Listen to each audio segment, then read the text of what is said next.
નમસ્તે વિદ્યાર્થીઓ, ચાલો આપણે એકમ અને માપનમાં કામ કરી રહ્યા છીએ અને એમાં છેલ્લે આપણે ત્રુટીઓની વાત કરતા હતા, બરાબર.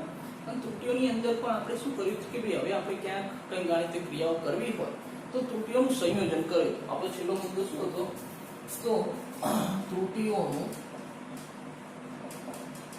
સંયોજન, બરાબર, કોઈ ગાણિતિક ક્રિયામાં આપણને કામમાં આવે. ચલો, ત્રુટીઓના સંયોજનમાં હવે આપણે સંયોજન કયા સ્વરૂપે કર્યું? તો કે ભાઈ સરવાળા કે બાદબાકીની ત્રુટી. તો એનો પહેલો પોઈન્ટ એ લખ્યો તો આપણે સરવાળા કે બાદબાકીની ત્રુટી. ઓકે છે. ચલો ત્યારબાદ બી, બરાબર, આના સરવાળા કે બાદબાકીની ત્રુટી યાદ કરી લો, બરાબર. નિયમ યાદ કરી લો, આપણે નિયમ બનાવી દીધો, સૂત્ર યાદ હશે, નિયમ યાદ આવી જશે. શું હતું? ભાઈ ડેલ્ટા ઝેડ બરાબર ડેલ્ટા એ પ્લસ ડેલ્ટા બી. ખ્યાલ આવી ગયો ને? બરાબર. જે બે ભૌતિક રાશિની પરિણામની જે મહત્તમ નિરપેક્ષ ત્રુટી હોય, બંને ભૌતિક રાશિના નિરપેક્ષ ત્રુટીના સરવાળા જેટલી જોવા મળે. આવડે છે? ઓકે, ચાલો. બીજું શું હતું કે ભાઈ ગુણાકાર કે ભાગાકારની ત્રુટી. ચલો, આ પણ ખબર છે. ગુણાકાર કે ભાગાકારની ત્રુટી એટલે સાપેક્ષ ત્રુટી યાદ કરો. ડેલ્ટા ઝેડ બાય ઝેડ બરાબર શું હતું? Delta A by A plus delta B by B. ચાલો, ઓકે. શું છે? તો જે બે ભૌતિક રાશિ લીધી છે એ અને બી, એના જે પરિણામ છે પરિણામની મહત્તમ સાપેક્ષ ત્રુટી, નિરપેક્ષ ત્રુટી એટલે સાપેક્ષ ત્રુટી જાણો છો તમે. આગળ નિરપેક્ષ ત્રુટી, સાપેક્ષ ત્રુટી, પ્રતિશત ત્રુટી પણ જાણો. તો સાપેક્ષ ત્રુટી કોના જેટલી? તો જે બે ભૌતિક રાશિ લીધી છે એની સાપેક્ષ ત્રુટીના સરવાળા જેટલી થાય. ઓકે, સારું. ચલો, આ તો એની એક વાત, બરાબર, જે અગાઉ આપણે કરી ગયા છે, આપણે સાબિત કરી છે આટલું કામ. હવે સી પોઈન્ટ લેવો છે આપણે કે ભાઈ ઘાતાંક ધરાવતી ભૌતિક રાશિના માપનમાં ત્રુટી. ચલો, હવે આજે આપણો મુદ્દો છે ઘાતાંક ધરાવતી ભૌતિક રાશિના માપનમાં ત્રુટી. જો અગાઉ આપણે સરવાળા બાદબાકી ગુણાકાર ભાગાકાર કરે છે એટલે હવે બધું આ કામ આપણી માટે સરળ થઈ ગયું છે. તમને યાદ છે કે આપણે શું કર્યું હતું? કોઈ બે ભૌતિક રાશિ a અને b લીધી હતી, બરાબર. એનું માપનનું આપણે કઈ મૂલ્ય લીધું હતું. ચાલો, એનું જ કામ કરશું કે ભાઈ ધારો કે કોઈ બે ભૌતિક રાશિ a અને b ના માપનના મૂલ્યો શું છે કે ભાઈ a plus or minus delta a અને b plus or minus delta b છે. જ્યાં તમને ખબર છે કે ભાઈ ડેલ્ટા a અને ડેલ્ટા b શું છે? તો ડેલ્ટા a અને ડેલ્ટા b એ a અને b ની નિરપેક્ષ ત્રુટી છે. તમે કહેશો કે સાહેબ આ તો અમને ખબર છે, હા, અગાઉ આપણે સેમ કામ કર્યું છે. ચલો, પછી શું કરતા હતા? તો ક્યાંક સરવાળો કરવાનો હતો તો કોઈક a અને b નો સરવાળો ઝેડ થતો હતો, બાદબાકી કરવાનો તો a અને b ની બાદબાકી ઝેડ થતી હતી, બરાબર. એ રીતના ગુણાકાર અને ભાગાકાર. તો અહીંયા ઘાતની વાત કરી છે, અહીંયા શું ઘાતાંકની વાત કરી છે. તો હવે એવું કહું છું કે ભાઈ ધારો કે z બરાબર a સ્ક્વેર, બરાબર, ઘાત દર્શાવે છે, બે ઘાત દર્શાવે છે, બરાબર છે. આપણે ઘાત વધારે પણ આ પોતે બે ઘાત દર્શાવે છે. તો z બરાબર a ની બે ઘાત, તો z બરાબર a ની બે ઘાત, બરાબર. આવો આપણે ધારો કે પરિણામ શું છે? મારે ઘાતાંક ધરાવતી ભૌતિક રાશિની વાત કરી. તો ભૌતિક રાશિ એ કેવી છે? ઘાતાંક ધરાવે છે. તો એના માપનમાં ત્રુટી જોવી છે, પરિણામને z ધાર્યું છે. ઓકે, હવે આગળ જે કરતા હતા એની વાતો રિપીટ કરો. ચાલો, તો અહીં a સ્ક્વેર શું આવી રીતના લખી શકું કે z બરાબર a ગુણ્યા a, એનો વર્ગ છે 2 ગુણ્યા a લખી શકું. ચલો, તમને ખબર છે કે ત્રુટી સાથે લખો, એકલું કેમ લખ્યું છે? તો આ ત્રુટી સાથે લખીએ. ચલો, ત્રુટી સાથે લખીએ તો z plus or minus delta z બરાબર શું થશે? તો a plus or minus delta a, બીજા પક્ષમાં a plus or minus delta a. Okay છે. ચલો, શું કરતા હતા? કૌંસ ગુણીકાર ઓકે ચલો કૌંસમાં અહીંયા z plus or minus delta z અહીંયા શું થશે તો કે ભાઈ a square plus or minus હવે એને અહીંયા ગુણો તો a into delta a plus or minus a delta a અને પ્લસ ઓર માઇનસ શું થશે ડેલ્ટા a ને બીજા કૌંસમાં ડેલ્ટા a ચલો સમજી ગયા છો ચાલો કૌંસાથી પૂરે છે ઓકે જો હવે આ હોય તો ડાબી જમણી ડાબી બાજુ z વડે અને જમણી બાજુ a સ્ક્વેર વડે હવે z બરાબર શું છે a સ્ક્વેર છે એટલે એમ કહું ડાબી જમણી બંને બાજુ z વડે ભાગતા તો પણ ઓકે વાત છે પણ હું એવું કહું છું ડાબી બાજુ z વડે જમણી બાજુ a સ્ક્વેર વડે તો અહીંયા ડાબી બાજુ z વડે અને જમણી બાજુ a સ્ક્વેર વડે ભાગતા ચલો ભાગી દો અહીંયા z વડે ભાગીએ એટલે z ભાગ્યા z તો અહીંયા ડેલ્ટા z ભાગ્યા z થઈ જશે તો આ બાજુ શું વધ્યું plus or minus delta z ભાગ્યા z સમજી ગયા હવે એનો એક કામ રિપીટ કરીએ a સ્ક્વેર ભાગ્યા a સ્ક્વેર લા ગયું ચલો અહીંયા plus or minus a delta a plus or minus a delta a પણ આપણે અહીંયા a સ્ક્વેર વડે ભાગવું એટલે એક એ ઉડી જશે પણ એક એ તો વધે ને અહીંયા પણ એવું થશે એક એ ઉડી જશે પણ એક એ તો વધશે તો આવું લખી શકું કે ભાઈ plus or minus delta a ભાગ્યા a plus or minus delta a ભાગ્યા a બરાબર એ ગયો પણ એક એ તો વધે ને કેમ કે a સ્ક્વેર વડે ભાગ્યા તો ડેલ્ટા a બાય અહીંયા પણ ડેલ્ટા a તો ગયો ચલો અહીંયા તો plus or minus delta a ભાગ્યા a અને બીજા કહું ડેલ્ટા a ભાગ્યા a બરાબર છે ચાલો અગાઉની વાતો યાદ કરી લો ચલો અહીંયા નીચે પદ મોટું છે બરાબર ઉપર પદ નાનું છે એટલે આ પદ ઓલરેડી નાનું થયું તો નાના પદનો પાછો નાના પદ સાથે ગુણાકાર એટલે એ પદ હજુ નાનું થયું બરાબર તો ડેલ્ટા a ભાગ્યા a અને ડેલ્ટા a ભાગ્યા a નો ગુણાકારનું મૂલ્ય નાનું હોવાથી શું કરતા હતા કે બે અવગણતા બરાબર મૂલ્ય બહુ નાનું છે તો શું કરते એવું ગણી છે મેં પેલું તમને ઉદાહરણ આપ્યું 1000 રૂપિયા 10 રૂપિયા હજુ સુધી 10 રૂપિયા મારા આયા નથી આવું થાય સારું ચલો આ પદ 0 થઈ ગયું તો વધ્યું શું મારી પાસે કે ભાઈ plus or minus delta z ભાગ્યા z plus or minus delta a ભાગ્યા a plus or minus delta a ભાગ્યા a વધ્યા ઓકે ચલો હવે આપણે કેવી ત્રુટિ જોઈએ છે મહત્તમ તો મહત્તમ સાપેક્ષ ત્રુટિ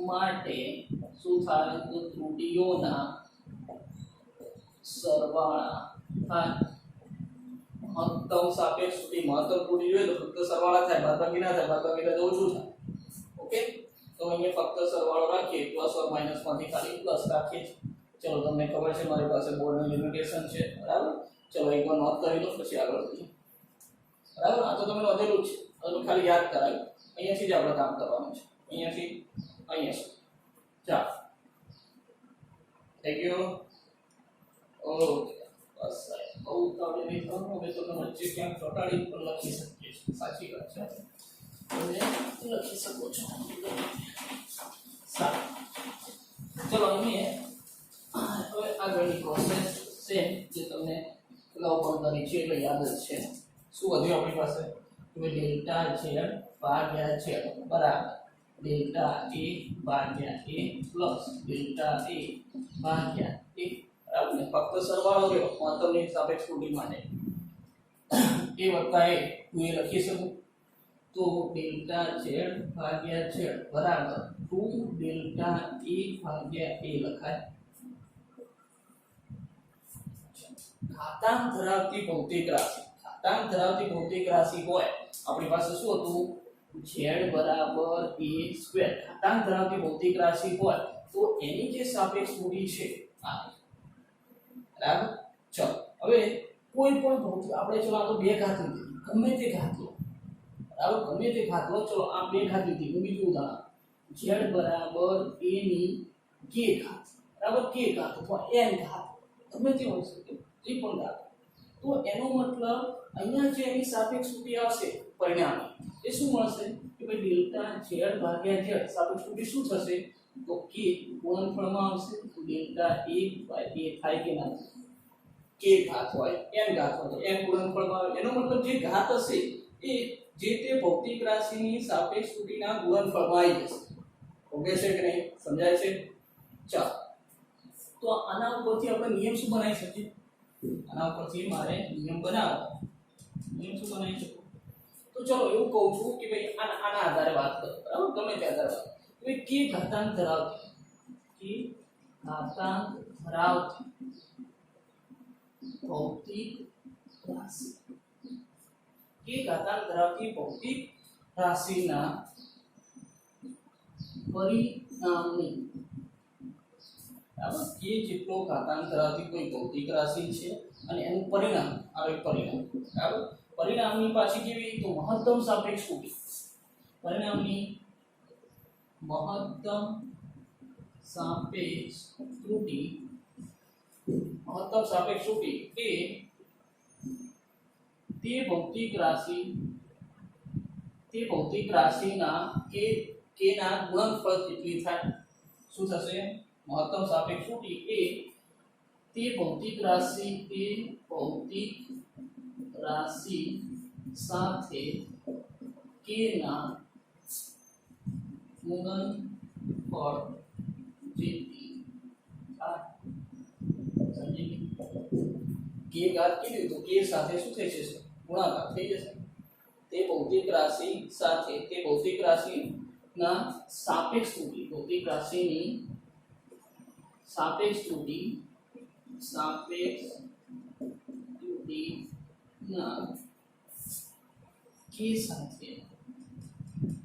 k સાથેના ગુણનફળ જેટલી થાય બરાબર સાપેક્ષ સ્થિતિ છે જે તે ભૌતિક રાશિ k સાથે ગુણી કાઢ સમજી ગયા જો આ નિયમ કઈ આવો યાદ ના રાખવાના આના ઉપરથી જ બોલવાના આ સૂત્ર ઉપરથી બોલવાના બરાબર આનો કઈ બોકો બેસવાના ચલો આ ડેલ્ટા z બાય z શું છે તો કે ભાઈ સાપેક્ષ સ્થિતિ ખરી પણ કેવી તો મહત્તમ સાપેક્ષ સ્થિતિ શું તો આનું પરિણામ છે ને z તો શું છે પરિણામ છે તો જે તે ભૌતિક રાશિ છે ઘાતાંક ધરાવતી ભૌતિક રાશિનું જે પરિણામ છે પરિણામ પાછું કેવું તો મહત્તમ સાપેક્ષ સ્થિતિ કોના જેટલી તો જે તે ભૌતિક રાશિની સાપેક્ષ સ્થિતિના k સાથેના ગુણનફળ જેટલી જોવા મળે ચલો ખ્યાલ આવી ગયો બરાબર તો એનો મતલબ હવે જ્યારે પણ કોઈ પણ ઘાત આવશે તો ઘાતને તમે શું કરશો સાપેક્ષ સ્થિતિના ગુણનફળમાં લઈ લેશો ઓકે છે ક્લિયર તો આપણો ત્રીજો b પછીનો c ઘાતાંક ધરાવતી ભૌતિક રાશિના માપનમાં થોડી નોંધ કરીએ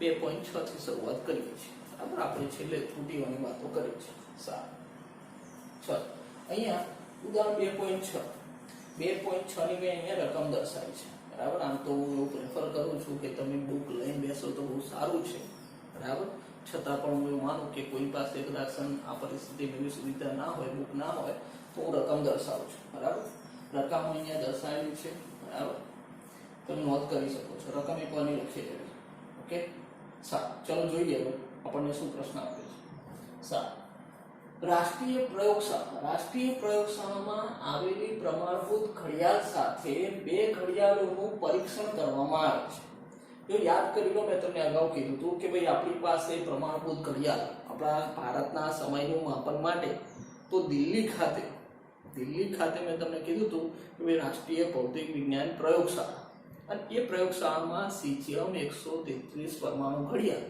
અને એમાં આપણો સમય સાચવવામાં આવ્યો છે બરાબર ત્યાંથી આપણે સમયનું મૂલ્યાંકન કરીએ છીએ તો રાષ્ટ્રીય પ્રયોગશાળા આપણે જે દિલ્હી ખાતે છે એમાં પ્રમાણભૂત ઘડિયાળ એટલે કે સીઝિયમની આપણી ઘડિયાળ સાથે બે ઘડિયાળોનું પરીક્ષણ કરવામાં આવે એની સાથે બીજી બે ઘડિયાળોનું કમ્પેરિઝન કરવામાં આવે છે પરીક્ષણ કરવામાં આવે છે પ્રમાણભૂત ઘડિયાળ જ્યારે બપોરના 12નો સમય દર્શાવે હવે જે પ્રમાણભૂત ઘડિયાળ છે આપણી સ્ટાન્ડર્ડ ત્યાંની 12નો સમય દર્શાવે ત્યારે આ બે ઘડિયાળના સમય નીચે ઉતરે છે ત્યાં 12 વાગે છે ત્યારે આ બે ઘડિયાળમાં કેટલા વાગે છે અને એ પણ આખું વીક દરમિયાન એટલે કે સોમવાર મંગળવાર બુધવાર ગુરુવાર શુક્રવાર શનિવાર અને રવિવાર ત્યાં 12 વાગ્યા હોય તો ઘડિયાળ 1 માં સમય કેટલો અને ઘડિયાળ 2 માં સમય કેટલો એ દર્શાવેલો છે. ચલો આગળ, જો તમે કોઈ પ્રયોગ કરી રહ્યા હોય જેના માટે તમને ચોકસાઈ સાથે સમય અંતરાલ દર્શાવતી ઘડિયાળની આવશ્યકતા છે તો આ બે પૈકી કઈ ઘડિયાળ લેવાનું મુનાસિબ માનશો? શા માટે? ચલો પ્રયોગ કર્યો છે આપણે અને આ બેમાંથી કોઈ ઘડિયાળ લેવી હોય, બરાબર, તો કઈ ચોકસાઈ વાળી ઘડિયાળ લેવી જોઈએ એવું આપણને કીધું છે. જો તમે સીધી પહેલા તો ઘડિયાળ 1 અને ઘડિયાળ 2 અઠવાડિયાના સમય આપ્યા છે, કયા? 12 વાગ્યા. તો પહેલી નજર કરો તો તમને ઘડિયાળ 1 અને 2 અહીં 12 વાગ્યા હોય ત્યારે અહીં સોમવારે કેટલા હોય? 12 અને 5 સેકન્ડ, કે મંગળવારે 12 1 મિનિટ અને 15 સેકન્ડ, બરાબર. ક્યાંક આગી પાછી તો થવાની ને ઘડિયાળ, પ્રમાણભૂત કમ્પ્લેટ ચાલવાની છે, આમાં કંઈ ફેરફાર આવવાનો તો એ દર્શાવે છે. હવે ઘડિયાળ 2 છે તો એનો સમય દર્શાવે છે. હવે જો ઘડિયાળ 2 નો સમય જે છે આ 12 કરતા તો સીધા 10, બરાબર. એટલે તમને એવું નહીં લાગતું કે ભાઈ ઘડિયાળ 2 છે એ તો બહુ બધી પ્રોબ્લેમ છે, એના સમયગાળાનો જે સમય છે એ તો બહુ વધુ સમયમાં ફેરફાર દર્શાવે છે. તો જો ઘડિયાળ 2 જે છે અને ઘડિયાળ 1 જે છે એ બંને, આમ તો ચોકસાઈની વાત કરીએ, ચોકસાઈ માટે હું શું કહું કે ભાઈ ચોકસાઈ માટે આપણે શું કહીએ તો જે તે ત્રુટિ ઓછી કરવાની, બરાબર.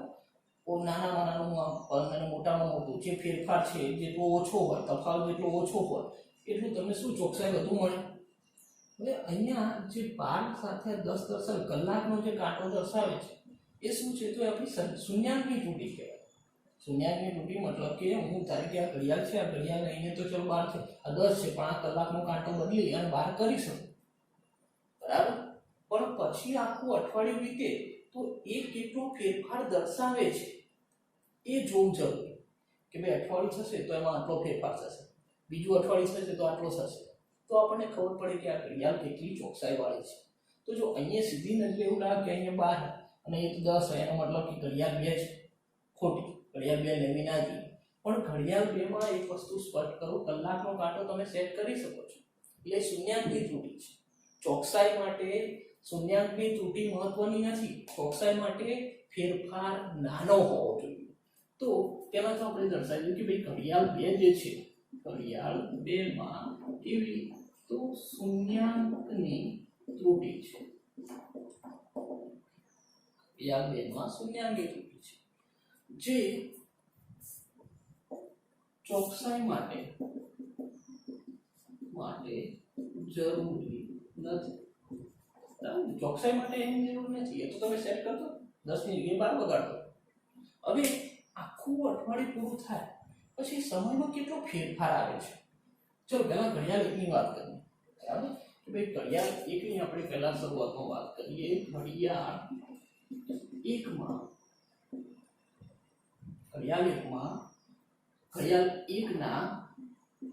સમયમાં ફેરફારનો વિસ્તાર, કેટલો ફેરફાર દર્શાવે, એનો વિસ્તાર કેટલો, કે વધુ માપન ઓછામાં ઓછું ક્યારે? અઠવાડિયા દરમિયાન, સોમથી રવિવાર સુધી કેટલો ફેરફાર થઈ શકે, સોમથી રવિ સુધીમાં ઘડિયાળ 1 ની અંદર. હાલ વાતો ઘડિયાળ 1 ની કરી રહી છે. તો જો આમાં વધુ સમય, બરાબર, વધુ સમય કેટલો દર્શાવે છે? વધુ સમય જોયું, નજર કરો, સોમવાર મંગળવાર કયા બારે સૌથી વધુ સમય છે? ચલો 12 ઉપર પહેલા તો નજર કરો, 11 ઉપર તો કરવાની, ઓછા ઉપર વધુ ઉપર 12 1 12 1 જ છે. સેકન્ડ જોઈ લો, 15 નહીં, ચલો 50, બરાબર, 12 1 50, 12 1 30 ને 12 1 19, તો 12 1 50 સૌથી વધુ સમય દર્શાવે છે. સૌથી વધુ કેટલો? તો ગુરુવાર 12 1 મિનિટ અને 50 સેકન્ડ. ચલો વધુ સમય કેટલો છે?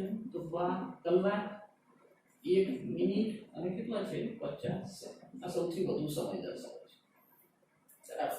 હવે સૌથી ઓછો સમય, સૌથી વધુ સમય લઈ લો, સૌથી ઓછો સમય, એનો જે ફેરફાર હોય એ ફેરફાર જેટલો ઓછો એટલી એ ઘડિયાળ કેવી? ચોકસાઈ વાળી, બરાબર. તો ચલો સૌથી ઓછો સમય કયો છે? 11 ઉપર નજર કરો, ઓછો સમય 11:59. ઓછો કયો? 8 સેકન્ડ વાળો, તો શું થશે?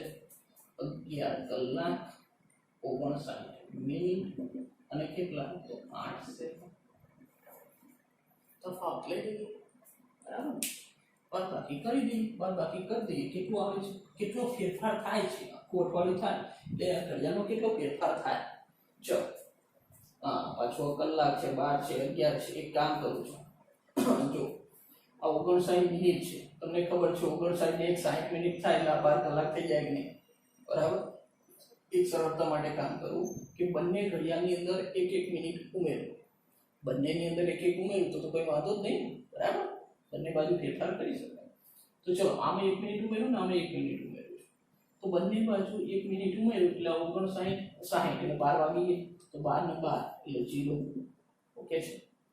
હવે અહીંયા મેં 1 મિનિટ આમાં પણ ઉમેરી હતી એટલે 12 થઈ ગયા હતા, 1 મિનિટ અહીંયા પણ ઉમેરી એટલે 1 ને 1 એટલે પાછું 2 થઈ ગયું, બરાબર. 1 મિનિટ આમાં પણ ઉમેરી, 1 મિનિટ આમાં પણ ઉમેરી. અહીંયા 50 માંથી 8 કાઢો કે 42, તો સમય કેટલો આવ્યો 2 મિનિટ ને 42 સેકન્ડ. એનો મિનિંગ એવો થયો કે અઠવાડિયામાં આ ઘડિયાળનો કેટલો ફેરફાર થશે, તો 2 મિનિટ અને 42 સેકન્ડ જેટલો ફેરફાર થશે. ચલો ખાલી સેકન્ડની વાત કરું તો 1 મિનિટની મતલબ કે 60 સેકન્ડ, 2 મિનિટ એટલે કેટલી થઈ 120, તો 120 પ્લસ 42 એટલે કેટલા થશે 100 ને ચલો 182 સોરી 62 સેકન્ડ સોરી. ચલો ફેરફાર કેટલો થશે તો 120 પ્લસ 42 એટલે 162 સેકન્ડ જેટલો ફેરફાર થાય. ઘડિયાળ એકની અંદર સમયમાં 100 અઠવાડિયાની અંદર 162 સેકન્ડ જેટલી આગી પાછી થાય એવું કહેવા માંગે છે. ચલો ઘડિયાળ 2 ની વાત કરીએ તો કે ભાઈ ઘડિયાળ 2 ના સમયમાં ફેરફારનો વિસ્તાર, ચલો આનો વિસ્તાર જોઈ લઈએ તો વધુ સમય કેટલો, ચલો જોઈ લઈએ વધુ સમય કયો દર્શાવે છે 10 15, 10 15 ઉપર નજર કરો તો 10 15 માં આ 6 છે, બરાબર. 10 15 18 10 15 7 10 15 24, 10 15 24 સૌથી વધુ સમય દર્શાવે છે, તો 10 15 મિનિટ અને 24 સેકન્ડ. સૌથી ઓછો સમય 14 વાળો જોઈ લો, 10 કલાક 14 મિનિટ અને ઓછું તો 53. ઓકે, તો 10 કલાક 14 મિનિટ અને કેટલા છે 53 સેકન્ડ. ચલો અહીંયા તો કલાક સરખા છે, મગજમારી છે ને ઉમેરો વધારો કરવાનો જરૂર, તો કલાક 0 15 માંથી 14 કાઢો એટલે 1 મિનિટ થઈ ગઈ. પણ જો 15 માંથી 14 કાઢો 1 મિનિટ, પણ એક કામ કરું, ચલો આની જે મિનિટ અને આને આપી દો, આને આપી દો એટલે મિનિટની સેકન્ડ એટલે કેટલી થઈ ગઈ 60 થઈ ગઈ, એટલે એ આ 60 સેકન્ડ બીજી આવે એટલે આ કેટલા થઈ ગયા 14 થઈ ગયા, તો 14 ને 14 જી. હવે અહીંયા સેકન્ડ કેટલી છે 24 હતી, બીજા 1 મિનિટ આપી એટલે 60 સેકન્ડ આપી, મતલબ કેટલી થઈ 84 સેકન્ડ થઈ ગઈ. 84 માંથી 53 કાઢો, ચલો 1 અને કેટલા છે 31 સેકન્ડ. તો જો અહીંયા ફેરફાર કેટલો થાય 162, અહીંયા ફેરફાર કેટલો થાય 31 સેકન્ડ. તો જ્યાં ફેરફાર ઓછો, તફાવત ઓછો, ત્યાં ચોકસાઈ કેવી વધુ. તો બેમાંથી કઈ ઘડિયાળ લેવી સારી, ઘડિયાળ 2, કેમ કે એમાં ફેરફાર શું થશે ઓછો થશે. અહીંયા ફેરફાર કેવો થાય બધા થાય, અઠવાડિયું હશે એટલે ફેરફાર વધી ગયો હશે, તો ઘડિયાળ 2 લેવી વધુ સારી કહેવાય. ચલો ક્લિયર, લખી લેજો.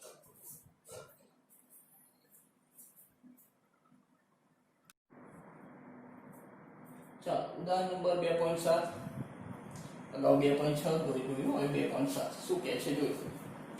ચલો આપણે સાદા લોલકના દોલનના આવર્તનનું માપન કરીએ છીએ, જેમાં ક્રમિક અવલોકનોના માપ નીચે મુજબ મળે છે. બરાબર, તમે સાદું લોલક લીધું, યાદ કરી લો સાદું લોલક યાદ કરાવો. ચલો કોઈ દળ આધાર છે અને આ દળ કંઈ દોરી એના નીચે કંઈ દ્રવ્યમાન લટકાયું છે, જેને શું કરું છું તો મેં દોલન કરાવું છું. ઓકે, ચલો સાદું લોલક તૈયાર. તો આપણે સાદા લોલકના દોલનના આવર્તન તમે જાણો છો, નાના ધોરણમાં પણ ભણેલા છો. તો અહીંયા સાંભળો, મારી પાસે આ સાદું લોલક રહ્યું, હવે એને અહીંયાથી પકડીને આપણે લાઈન કે છોડું છું એટલે શું થશે, એ આમથી આમ દોલનો ચાલુ થઈ ગઈ. તો આ એક દોલન માટે જે સમય લાગે એને શું કહેવાય? આવર્તકાળ કહેવાય કે નહીં? બરાબર, આવડે છે સાહેબ? સરળ. હા, ઓકે. ચાલો આવર્તકાળનું માપન કરી રહ્યા છે, જેમાં ક્રમિક અવલોકનોના માપ નીચે મુજબ છે. એનો મતલબ એ થયો કે જો પહેલા આ એક દોલન કરાયું, ઘડિયાળ લઈને બેઠા છે, એક દોલન થયું, સમયમાં આપ્યો કેટલું? 2.63 છે. ફરીથી એક દોલન થયું, સમયમાં આપ્યો કેટલું? 2.56. એક દોલન થયું, સમયમાં આપ્યો 2.42. બરાબર, આવા કેટલા? તો ટોટલ 5 રીડિંગ લીધા, 5 અવલોકનો લીધા. તો અવલોકનનો ઉદ્ભવથી નિરપેક્ષ ત્રુટિ, સાપેક્ષ ત્રુટિ અને પ્રતિશત ત્રુટિ બરાબર આવડે છે? નિરપેક્ષ ત્રુટિ, સાપેક્ષ ત્રુટિ, પ્રતિશત ત્રુટિ ખબર છે? ખબર છે. આ નિરપેક્ષ ત્રુટિ મતલબ શું કહીશું? તો કે ભાઈ વ્યક્તિગત ત્રુટિ અને જે સાચું માપ છે, બરાબર, એનો તફાવતનો માનાંક લઈ લો તો નિરપેક્ષ ત્રુટિ મળી જશે. એના ઉપરથી સાપેક્ષ ત્રુટિ અને એના ઉપરથી પ્રતિશત ત્રુટિ. ઓકે છે? સારું, ચલો જોઈએ. હવે જો મારે નિરપેક્ષ ત્રુટિ મેળવવી છે તો એનો મતલબ મને ખબર છે કે મારે શું કરવું પડશે? તો એના માટે મારે સાચું મૂલ્ય જોશે. ચલો, આ તો બધા અવલોકન લીધા. આવર્તકાળ સાચું મૂલ્ય આપ્યું છે? નથી આપ્યું. તો થિયરી ખબર છે આપણને કે સાચું મૂલ્ય ના આપ્યું હોય તો સરેરાશ મૂલ્ય એ શું આપણું સાચું મૂલ્ય. તો અહીંયા કઈ ભૌતિક રાશિનું માપન કરી રહ્યા છીએ? આવર્તકાળ. બરાબર, તો એને સરેરાશ લઈ લો કે ભાઈ સરેરાશ આવર્તકાળ. સરેરાશ આવર્તકાળને આપણે t વડે દર્શાવીએ. બરાબર, ટાઈમ પીરિયડ t 12. તો 12 તમને નિશાની ખબર છે સરેરાશ માટે. તો t 12 એટલે શું કરીશું? આ જેટલા અવલોકનો લીધા છે એની સરેરાશ લો તો અવલોકનોનો સરવાળો ભાગ્યા અવલોકનોની સંખ્યા. 2.63 પ્લસ 2.56 પ્લસ 2.42 પ્લસ 2.71 પ્લસ 2.80 એટલે ભાગ્યા કેટલા છે? 5. બરાબર, મારે સરેરાશ મૂલ્ય જોઈએ છે તો અવલોકનોનો સરવાળો ભાગ્યા અવલોકનોની સંખ્યા. કેલ્ક્યુલેટર લો, આ સરવાળો કરો કેટલો થાય છે? બોલવાના તો નથી. હા, કેટલો છે? 13.12 ભાગ્યા 5 કેટલા થશે? 13.12 ભાગ્યા 5 કેલ્ક્યુલેટરમાં કરો.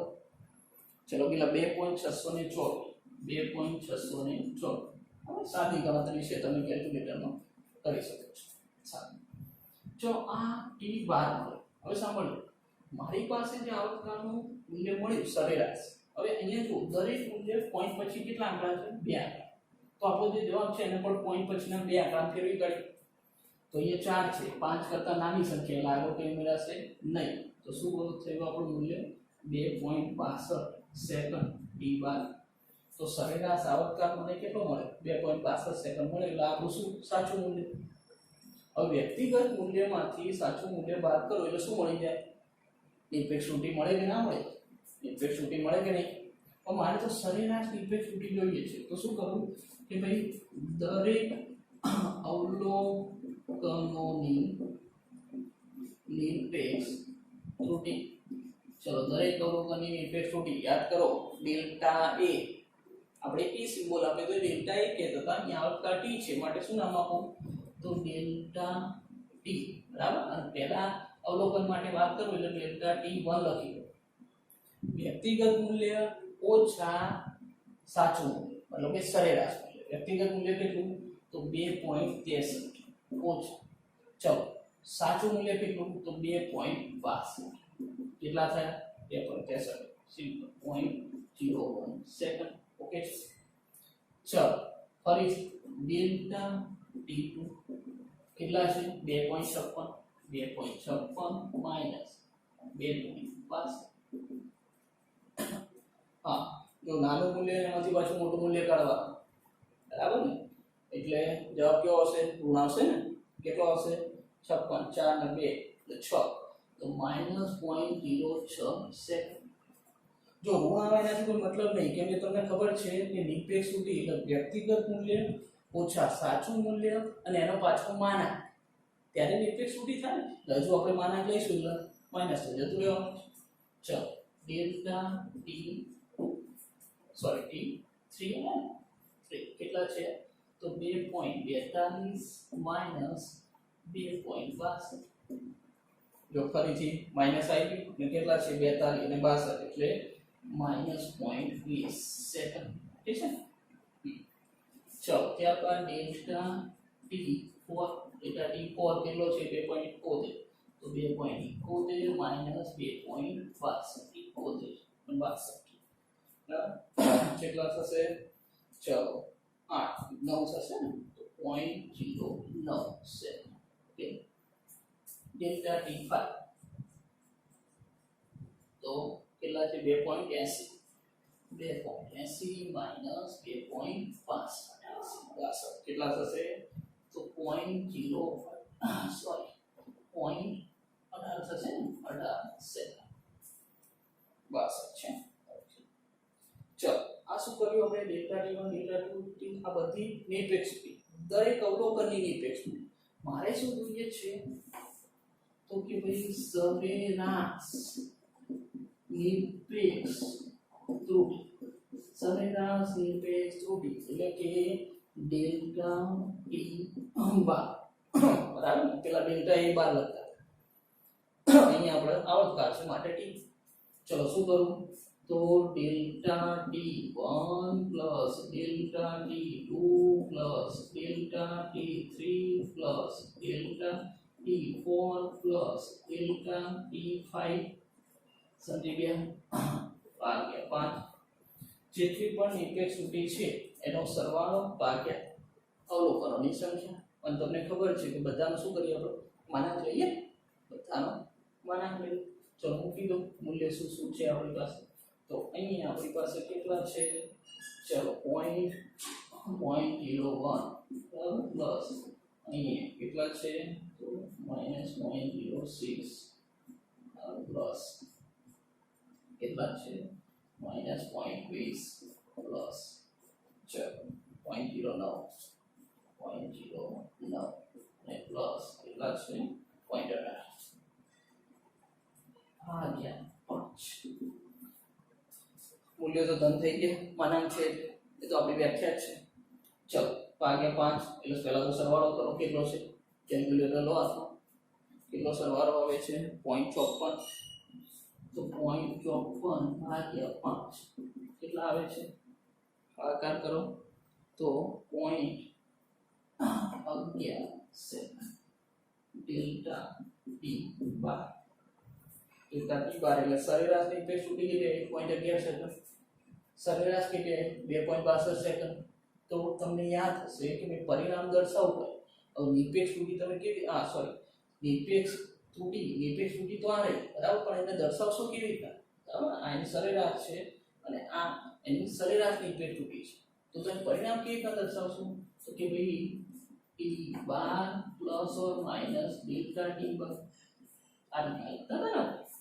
બરાબર પરિણામમાં શું કરતા હતા ત્રુટિ સાથે દર્શાવતા તો ટી બાર કેટલો તો 2.62 અને પ્લસ જ છે ને માઇનસ છે ને 0.11 સેકન્ડ આ શું છે આપણો ટી આવર્તકાળ કેટલો મળશે તો 2.62 પ્લસ 0.11 સેકન્ડ આટલો આવર્તકાળ આપણને મળે ચલો ક્લિયર આ આપણી નિરપેક્ષ ત્રુટિ આ રીતના આપણે દર્શાવીએ ચલો હવે સાપેક્ષ ત્રુટિ અને પ્રતિશત ત્રુટિ પહેલાથી નોંધ કરી લેવી થઈ ગયું ચલો સાપેક્ષ ત્રુટિ તરફ જઈએ સાપેક્ષ ત્રુટિ તમને ખબર છે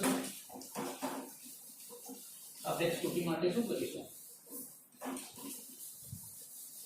સાપેક્ષ ત્રુટિની વ્યાખ્યા યાદ કરો તો પેલું સૂત્ર યાદ કરો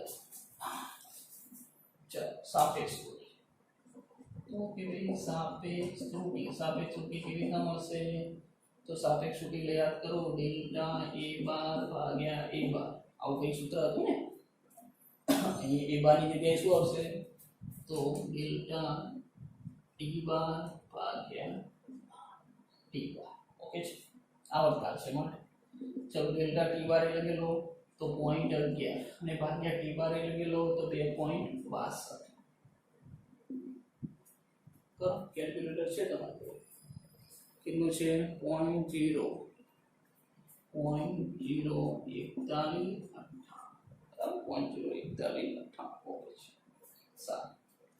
ચલો થોડા પોઈન્ટ પછીના બે ડિજિટ રાખીને આપણું પણ પોઈન્ટ પછીના બે આંકડામાં છે તો અહીંયા શું થશે 9 છે એટલે આ 2 થઈ જશે તો એપ્રોક્સિમેટલી હું 0.042 બરાબર આ શું છે આપણી સાપેક્ષ ત્રુટિ એટલે આવકા ના આવકા એટલે એનો એકમ તો હોય બરાબર છે ચલો મળી ગઈ સાપેક્ષ ત્રુટિ હવે